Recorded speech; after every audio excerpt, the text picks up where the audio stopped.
ये जो सीपीआईएम कांग्रेस का अलायंस है, शायद आईएसएफ भी उससे जुड़ सकता है, आपके हिसाब से ये आप इसको कैसे देखते हैं?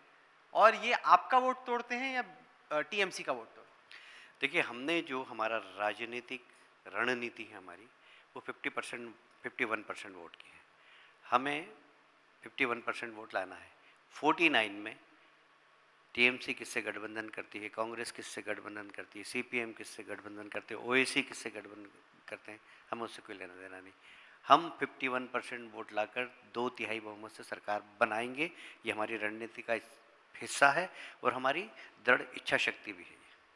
अगर आपको पूर्ण बहुमत से सरकार बनानी है तो दक्षिण पश्चिम बंगाल में 2019 के चुनाव की तुलना में बेहतर करना आपके लिए बहुत अहम है। आपने कई कदम भी उठाए हैं, फोकस भी रहा है।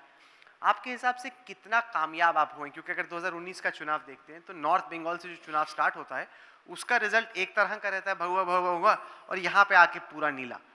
तो इसको कितना रिवर्स कर पाएंगे और कितना आप कामयाब हुए हैं अब तक की अपनी स्ट्रैटेजी? बहुत कामयाबी मिली हमें और यहाँ पर भी हम आश्चर्यजनक परिणाम देंगे। जैसे कि पिछले लोकसभा में हमने पश्चिम बंगाल में आश्चर्यजनक परिणाम दिए थे। ये पूरा प्रेसिडेंसी एरिया जो हमारे फोकस में है, और यहाँ पर भी हम अच्छे बहुमत से जीतेंगे, ये हमारा है विश्वास। आपको चिंता है कि अगर थोड़ा कम रह जाए, हंग हाउस आ जाए, तो फिर सीपीआईएम और कांग्रेस का टीएमसी की तरफ जाने के ज्यादा चांसेस हैं, आपकी तरफ तो आने के ऑलमोस्ट 0 चांसेस हैं। तो फिर आपके लिए इसीलिए पूर्ण बहुमत से जीतना आसान है, क्योंकि आपके एलाइज मिल सकते हैं, जैसे कांग्रेस जेडीएस के बीच में हो गया था शुरू में बेंगलोर में। मैं नकारात्मक कभी सोचता ही नहीं, मैं हमेशा सकारात्मक सोचता हूँ और मुझे विश्वास है कि 2/3 बहुमत से हम जीतेंगे, इसलिए इस बारे में कभी सोचा ही नहीं मैंने। सीताराम येचुरी जी बैठे थे थोड़ी देर पहले जहां बैठे, उन्होंने कहा कि देखो आजकल ऐसा हो गया है कि चुनाव में जो भी नतीजा आए, बीजेपी साम दाम दंड भेद कुछ ना कुछ करके अपना हिसाब किताब बैठा के, वो मध्य प्रदेश हो या कर्नाटक का हवाला दे रहे थे कि आप लोग इस तरह की चीजें कर रहे हैं।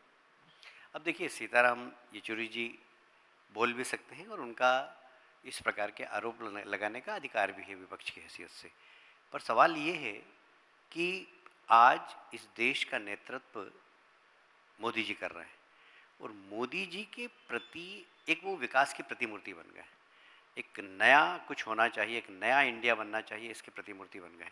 आज बहुत सारे लोग हैं जो दूसरे दलों से लड़ के आते हैं, पर बाद में उन्हें लगता है कि मोदी जी के साथ जाने के बाद शायद हम कुछ कर पाएंगे। तो ऐसे ऐसे बहुत सारे लोग आते हैं। इसको आप इस दृष्टि से मत देखिए कि हम लोग कुछ करते हैं, हमारे चमत्कारिक नेतृत्व को कमाल है। असुद्दीन ओवैसी ने बिहार में ठीक परफॉर्मेंस दर्ज किया, काफी मदद पहुंचाई आपको। या आप बोल रहे हैं? नहीं, जितनी मदद पहुंचाई उसी से आप लोगों की सरकार बनी, ये हकीकत है नतीजे की।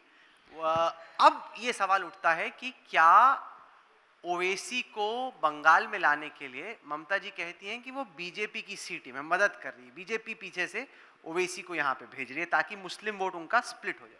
हम इतने कमज़ोर नहीं कि हमें अभी किसी ओवैसी जैसे व्यक्ति की आवश्यकता है।